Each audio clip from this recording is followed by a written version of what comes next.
Well, good morning. And as you saw just a bit ago, I have two different Adidas shoes or Adidas shoes that I'm going to be running in on this beautiful morning. Man, look at these clouds behind me. This is just pretty. All this out here. Oh man. Okay, so here's what we're going to do. I'm going to be running up to the top of this ridge and then down the other side. I'm going to be doing that twice because I'm going to be reviewing two different shoes, but in two separate videos. In this video, I am reviewing the Adidas Terrex Agravic 4, and then I'll be coming back to the car, 7 miles-ish round trip in the Agravic 4, and then I'll switch shoes into the Adidas Agravic Speed 2, and we'll go out and do the same thing. That'll, again, be a separate video, so look for that if you're interested in the Speed 2. But as for the Agravic 4, I'm going to be talking about the overall build quality and comfort, the performance, and the value. I'll compare it to a few other shoes. If you're new to the channel, please consider subscribing. And if you're already a subscriber, thank you very much. Consider joining the channel membership.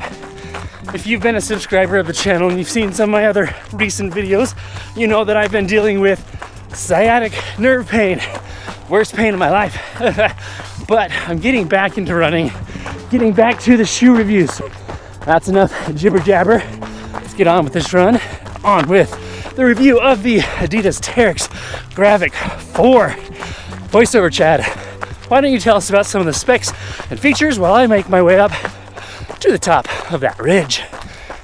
Adidas states, experience the thrill of trail running with the Terrex Agravic 4 trail running shoes. Designed for those who embrace the wild, these shoes offer a blend of comfort, durability, and protection. As for some of the specs and features, you get a textile synthetic upper with textile lining on the inside of the shoe, gusseted butterfly style tongue, Light Strike 3.0 midsole, continental rubber outsole with multi-directional 4.5 millimeter lugs, 36 millimeters of heel stack and 28 millimeters of toe stack for that 8 millimeter drop, weighing in at 272 grams or 9.6 ounces in a men's US 8.5 and a US MSRP of $145. Adidas did send me this shoe for the purpose of review, but know that all thoughts and opinions and experience are truly my own, and I will be fully honest and transparent in this review. Chad, back over to you on the trails.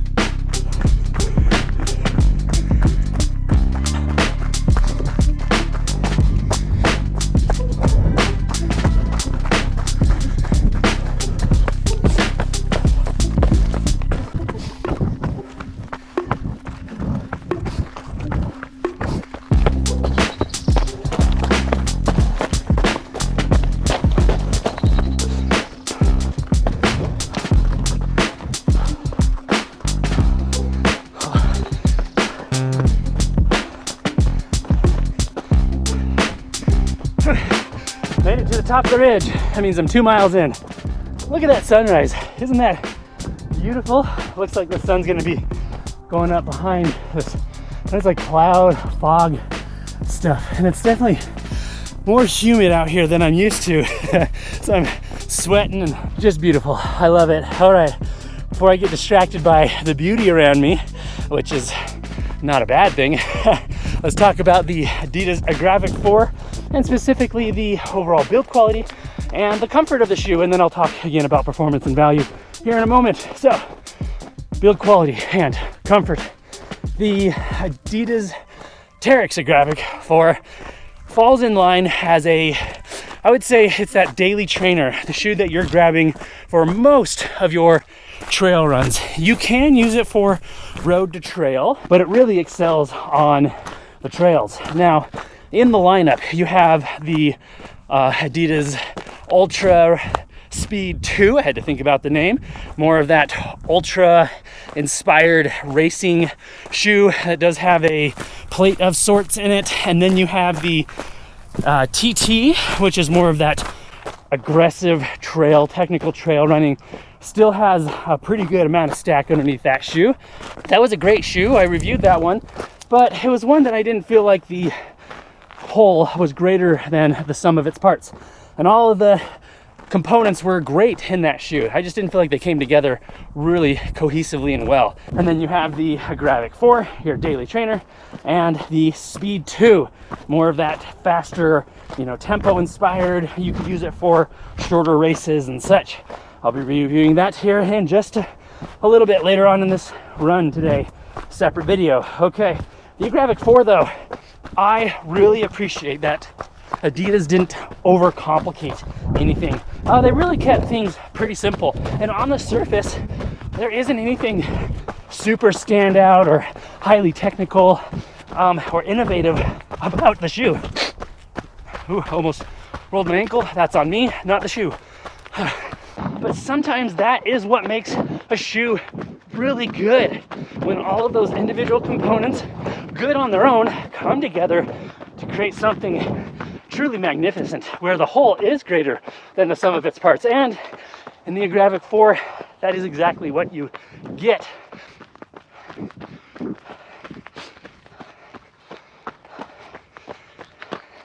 I'll just come out and say build quality gets a thumbs up from me. Adidas put together the shoe really well and use components that are high quality. They're gonna last a long time. That upper, it's strong, it's fairly lightweight, fairly breathable. Could be more breathable, but I am not going to complain. You get some light padding in the tongue and some light padding around the ankle and the heel. Definitely feel secure and comfortable in the shoe, even though there's not a lot of plushness to the upper. But again, that's kind of what makes the shoe really good. Sometimes simple is better. There's plenty of lacing that goes across the top of your foot, and it's textured, so it's gonna stay tied and stay in place as well. Hey there, good morning. Good. Oh, good job. Thanks for the video, man. Oh, thanks, man. Appreciate it. Oh, that was really kind. Gave me a shout out for my videos. I don't know your name, but thank you. And then lastly, you get a few TPU overlays around the toe box and in other areas on the upper. Just helps to add a little bit of durability without adding a lot of bulk or weight to that upper. I have not experienced any blisters or redness or hot spots anywhere in the shoe, and the shoe runs true to size. I went with my typical men's 9.5. No need to size up or down. There's adequate room. This is not a wide or roomy toe box, but there's enough, and I feel secure. I feel snug without being too restrictive or tight anywhere in the shoe. It definitely is more of a narrow fit in that midfoot and in the heel, which I actually really appreciate. And the length of the shoe is good as well. No concerns with, hitting the front of that toe box on the downhill descents. And then moving down the shoe into that midsole, you get their Light Strike 3.0.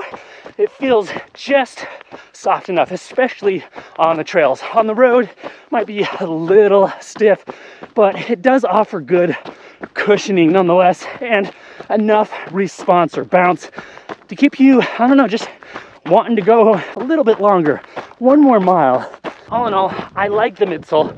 I do wish that it was maybe just a little bit bouncier, a little bit softer, a little more super critical. But for the price, I think you're still getting a great shoe. More on value here in a moment. Whew, gotta switch arms. Right arm's getting a little tired holding the camera up. Then moving down the shoe into that outsole rubber, the Continental rubber, always been phenomenal. High quality, lasts a long time. It's definitely good enough for most trails and works well on all but the most technical trails or super muddy conditions. Not going to do the best in those conditions, but generally, especially trails here in Colorado, it's kind of hitting that sweet spot. I don't feel sharp protruding rocks underneath my foot. There is not a rock plate or protective film in this shoe, but there's enough outsole rubber. It covers the entire shoe, and the midsole is just thick enough and dense enough that rocks don't push up through the shoe and poke the foot or irritate the foot. So comfort definitely gets a thumbs up from me. Mentioning quality also gets a good thumbs up from me. Okay, I've got about another half mile or so, and then I'll turn around, go back to the car. It'll be 7 miles total, switch shoes, head back out again. But let's talk about performance.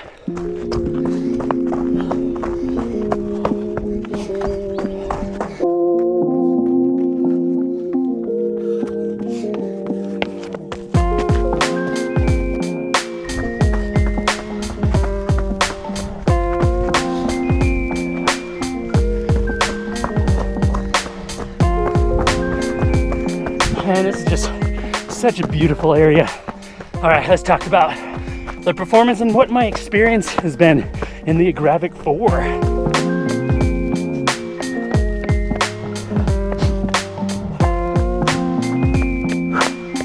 Whew. All right, performance. And actually, that section reminds me, let's talk about the outsole rubber for just a brief moment.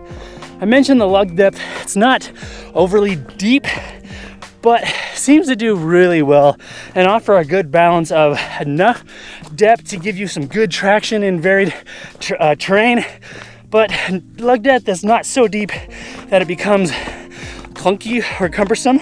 Now on trails like this, my shoes are starting to collect a little bit of that dirt, not mud, but just some of the dirt on the bottom, and everything is kind of damp, slightly wet. But on the rock like that, going up that steep face, the shoes did a great job just gripping into the rock and providing confidence in every foot strike and step. So that Continental rubber, high performing, really pleased with it. Absolutely no complaints at all. It just does a great job. And moving up into that midsole, again, that Light Strike 3.0. I mentioned that I wish it was maybe a little softer, a little more bouncy. And by the way, check out these views. Pretty awesome. All right, getting distracted. Well, I do wish that midsole was a little softer and bouncier. I really don't have any room to complain. It does offer good cushioning on especially the downhill descents, but it also keeps things lively. This is not the shoe that I feel inspired to run really fast in, but that's not necessarily a bad thing either. I do feel encouraged to keep putting in those miles and just to keep going. This is the type of shoe that performs, I think, well up to that 50K distance, although if your foot is strong, you've got good legs under you, and I wouldn't hesitate to consider this shoe even for a 50-mile ultra race. I do think that if you're looking for one really good shoe and you don't want a lot of stack underfoot, I do think that this shoe could do it all. But all in all, I guess what it comes down to is, do I think about the shoe when I'm not running in it? Is it one that I'm looking forward to running next time? The short answer is yes, I do. I look forward to running in this shoe. One that leaves an impression, and that says a lot about the shoe and what Adidas has created in the Agravic 4. Now, I do want to mention stack. I said that this is not a high stack shoe. Adidas does report 36 millimeters of heel stack, which is not a little bit. It feels closer to 30 or 32 millimeters. So I don't know if they're including the lug depth and some other features there, like the insole, but it feels like I'm a little closer, a little more connected to the ground, which I actually really appreciate. And that's the other thing that I like about the performance of the Agravic 4. Performance definitely gets a thumbs up for me. If you're looking for a good all-around daily trail runner, daily trainer of a shoe, one that you could do a little bit of road to trail, but mostly stick to the trails and just have a positive experience.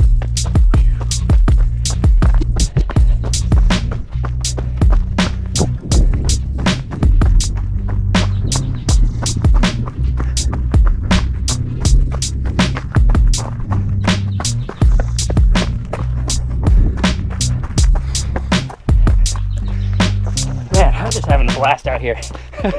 Thank you, Adidas, for creating such an awesome shoe that gives me a positive experience and lets me just enjoy the trails and enjoy getting out. This is awesome. All right, value of the Agravic 4, $145 US MSRP. I think that is a great buy for what you're getting. Shoe that comes to mind, Hoka Zenal 3. Another shoe that I've actually really enjoyed. I put in quite a few miles in that shoe. I've put in about 50 plus miles in the Agravic 4. Should have mentioned that earlier in the video. Oh well. And perhaps another shoe to compare it to would be the Salomon Genesis, either version 1 or version 2 that just came out. I just got that shoe for review as well. Genesis 2 comes in at $150.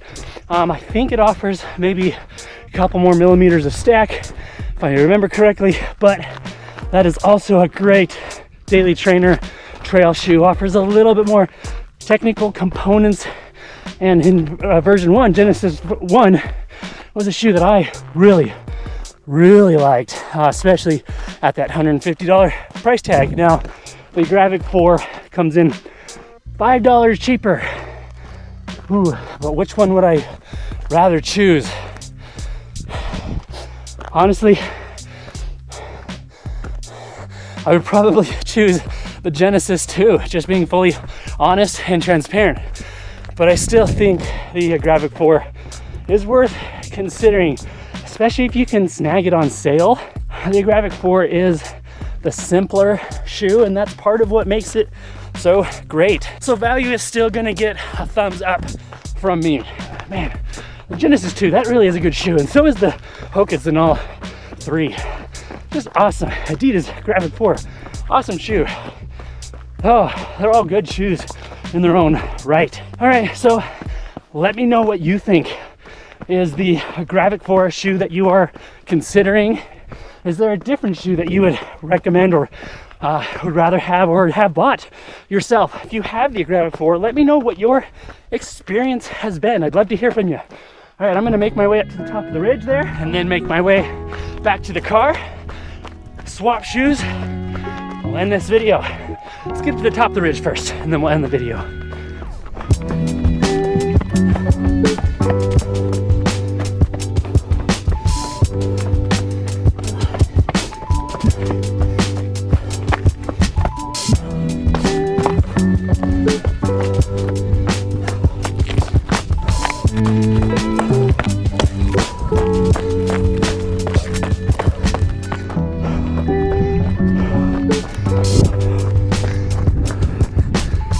Woo! Just look at that. Beautiful views, beautiful trails, beautiful shoes. Oh, you're beautiful too. I'm loving this. All right, let's wrap up this video. If you made it this far into the video and you are not yet subscribed, I think you and I both know what you need to do. And if you're already a subscriber, thank you so much. All right, ending this video off as I always do. Woo. Remember to be consistent, express gratitude, and enjoy every mile as I have today in the Adidas Agravic 4. See you on the next video. Make my way back to the car, swap shoes, do the run again. See you later.